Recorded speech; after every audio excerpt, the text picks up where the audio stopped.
No Vilma Murto, sinä olet 3. kertaa urallasi Eteläleirillä ja toista kertaa täällä Italian Formiassa. Mikä seiväshyppäjän tuo nimenomaan tänne Italian Formiaan?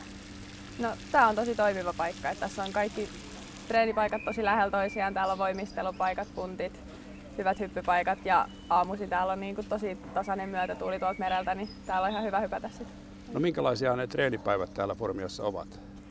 No 2 treenin päivä on sellainen, että aamulla lähdetään kentälle ja treenataan ja sitten käydään syömään. Sitten koitetaan toipua siitä edellisestä treenistä aina ennen seuraavaa. Ja kyllä siinä päivä ihan silleen sutjakasta kuluu, että saa ihan aikas kulumaan. No täällä se fokus on aika pitkälle tuossa hyppäämisessä. Minkälaisia asioita sinä tällä hetkellä siinä omassa hyppäämisessäsi tarkkailet? No mun tavallaan hypystä näkee, että meneekö se pieleen vai onnistukseni siitä, että miten hyvin mun juoksu pysyy korkealla ja miten mä saan se maasta lähde onnistuu, että sit jos se onnistuu, niin se koko loppuhyppy kyllä onnistuu ihan. Jos vertaa vaikka vuoden takaisen tilanteeseen, millaista se hyppy tuntuu nyt tällä leirillä? No kyllä musta tuntuu, että mä oon saanut siihen teknisesti semmoisia juttuja, että se tuntuu tosi erilaiselta, että se on ihan erilainen ja erilaisiin asioihin tulee kiinnitetty huomioon siinä hypyssä. Että kyllä siitä on vuoden takaisesta ihan kehitytty kyllä. No sinä olet tehnyt ennätyksiä myös tuolla punttisalin puolella. Kerropa vähän niistä. Joo, no rinnalla vedossa on tullut ennätyksiä, että viime vuonna täällä nousi 80, nyt on noussut 82,5 ja 85 on jo tosi lähellä. Muutaman kerran sitä yrittänyt ja kyllä mä uskon, että se tällä kaudella vielä menee täällä.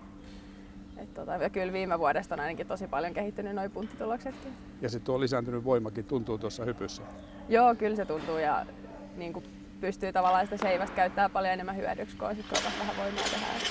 Se helpottaa aika paljon. No miltä se näyttää tuo kilpailukausi? Sinulla on tulossa varsin mielenkiintoinen kilpailukausi. Se sisältää 3 arvokisat, euromestaruuskisat, junioreiden arvokisat ja sitten vielä päälle olympialaiset. Joo, kyllä se tulee ihan jännä kausi olemaan. Et muuten sitten nuo kisat on vähän auki. Alkaa tuosta Rooman Timanttiliigasta ja sitten on Kuortanen eliittikisat on varma juttu ja Paavo-Nurmi Games, mutta siitä muuten on vähän vielä auki. Miten toi ainakin kesäkuun aikataulu sitten tulee olemaan. 4-5 kisaa ennen EM:ää olisi hyvä saada tuohon kesäkuulle. No millaisia tavoitteita olet asettanut tuolle tulevalle kesälle?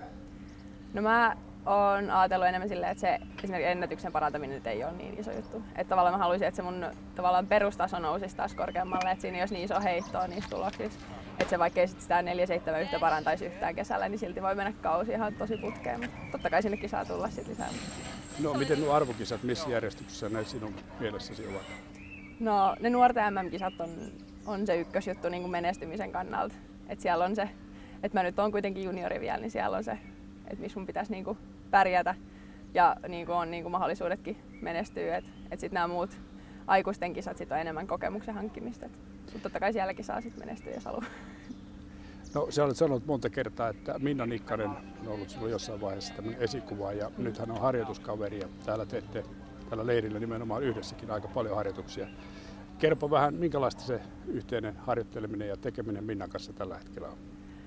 No se on silleen kiva, että se rupeaa tai mä pystyn koko ajan kirimään lähemmäs ja lähemmäs. Totta kai mä oon tosi monessa asiassa vielä tosi paljon perässä, mutta se tavallaan mua ainakin tsemppaa tosi paljon, että pystyy tavallaan vertaa sitäkin, että mä en ole ihan niin kaukaa enää kuin mä olin viime vuonna tai muuten. Ja totta kai mulla ainakin tekee paljon ihan vaan treeniseura, ettei tarvii yksin tehdä.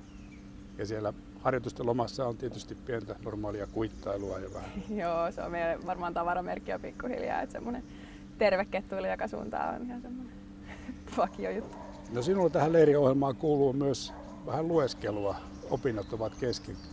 Kerrotko vähän, että minkä tyyppisiä asioita siellä opiskelet? Joo, lukiossa on tällä hetkellä viimeisiä pakollisia matikan kursseja käydään. Täältä kun lähdetään kotiin, niin pitäisi muutama koe käydä tekemässä.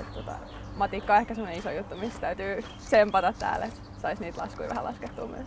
No, löytyykö tämmöisellä tiukan leirin keskeltä semmoisia hetkiä, että ehtii laskennan ja integraalilaskennan pariin, se kai sinulla on tällä hetkellä se ykkösasia? Joo, no kyllä täältä löytyy, kunhan vaan haluaa sen ajan käyttää. Et se on ehkä eniten sit omasta tsempistä kiinni, että huvittaako tehdä, mutta kyllä se aika täytyy sieltä löytää. Et se on kuitenkin täytyy hoitaa se koulukin tässä samalla. Mikäs tämmöisessä leirissä on kaikkein parasta?